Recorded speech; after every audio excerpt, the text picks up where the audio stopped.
Guys, ಇವತ್ತೊಂದು Lenovo laptop ಬಂದಿತ್ತು ನೋಡಿ. ಆನ್ ಮಾಡ್ತಾಯಿದ್ದೀನಿ, ಆನ್ ಆಗಿದೆ. ಕಸ್ಟಮರು ಬೇರೆ ಕಡೆ ಹೋಗಿದ್ರು, 2 ಶಾಪಲ್ಲಿ ಡಿಸ್ಪ್ಲೇ ಚೇಂಜ್ ಮಾಡಿಸಿದ್ರು, ಡಿಸ್ಪ್ಲೇ ಬಂದಿಲ್ಲ.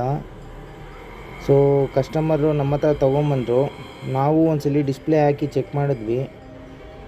ಸೊ ಡಿಮ್ ಡಿಸ್ಪ್ಲೇ ಬರ್ತಿದೆ. ಇದು ನೋಡಿ, ಡಿಮ್ ಡಿಸ್ಪ್ಲೇ ಬರ್ತಿದೆ, ತೋರಿಸ್ತೀನಿ ಈಗ.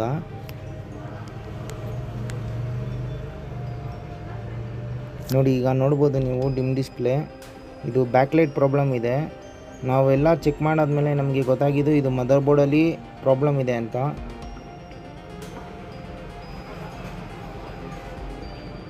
ಇಲ್ಲಿ ನೋಡಿ, ಮದರ್ ಬೋರ್ಡಲ್ಲಿ ಒಂದು ಫ್ಯೂಸ್ ಅಂತ ಬರುತ್ತೆ ಡಿಸ್ಪ್ಲೇ ಸೆಕ್ಷನ್ನು. ಇದು ಫ್ಯೂಸ್ ಇದು. ಸೊ ಇದು ಪ್ರಾಬ್ಲಮ್ ಇದೆ. ಇದನ್ನು ಶಾರ್ಟ್ ಮಾಡಿದ್ರೆ ನಮಗೆ ಡಿಸ್ಪ್ಲೇ ಬರುತ್ತೆ. ಬನ್ನಿ ಈಗ ಶಾರ್ಟ್ ಮಾಡಿ ತೋರಿಸ್ತೀನಿ ನಿಮಗೆ ಡಿಸ್ಪ್ಲೇ. ನೋಡಿ, ಡಿಸ್ಪ್ಲೇ ಬಂತು. ಸೊ ಇದು ಪ್ರಾಬ್ಲಮ್ ಇರೋದು. ಇದನ್ನು ರಿಪ್ಲೇಸ್ ಮಾಡಬೇಕು. ಸೊ ಬನ್ನಿ ನಿಮಗೆ ರಿಪ್ಲೇಸ್ ಮಾಡಿ ತೋರಿಸ್ತೀನಿ.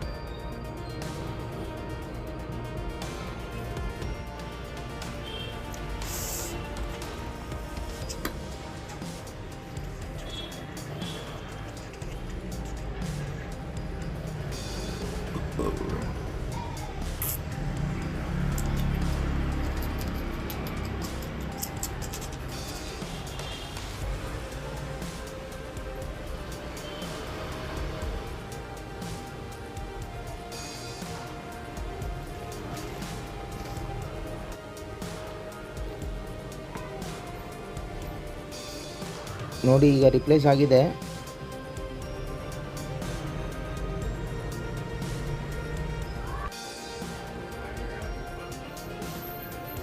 ಬನ್ನಿ ಇವಾಗ ಆನ್ ಮಾಡಿ ಒಂದ್ಸಲಿ ತೋರಿಸ್ತೀನಿ.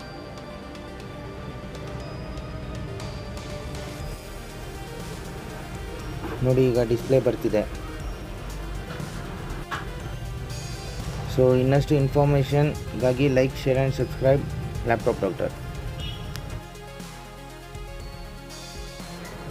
ಗಾಯ್ಸ್, ಇವತ್ತೊಂದು ಲೆನೋವೋ ಲ್ಯಾಪ್ಟಾಪ್ ಬಂದಿತ್ತು ನೋಡಿ. ಆನ್ ಮಾಡ್ತಾಯಿದ್ದೀನಿ, ಆನ್ ಆಗಿದೆ. ಕಸ್ಟಮರು ಬೇರೆ ಕಡೆ ಹೋಗಿದ್ರು, 2 ಶಾಪಲ್ಲಿ ಡಿಸ್ಪ್ಲೇ ಚೇಂಜ್ ಮಾಡಿಸಿದ್ರು, ಡಿಸ್ಪ್ಲೇ ಬಂದಿಲ್ಲ. ಸೊ ಕಸ್ಟಮರು ನಮ್ಮ ಹತ್ರ ತೊಗೊಂಬಂದರು. ನಾವು ಒಂದ್ಸಲಿ ಡಿಸ್ಪ್ಲೇ ಹಾಕಿ ಚೆಕ್ ಮಾಡಿದ್ವಿ. ಸೊ ಡಿಮ್ ಡಿಸ್ಪ್ಲೇ ಬರ್ತಿದೆ. ಇದು ನೋಡಿ, ಡಿಮ್ ಡಿಸ್ಪ್ಲೇ ಬರ್ತಿದೆ, ತೋರಿಸ್ತೀನಿ ಈಗ.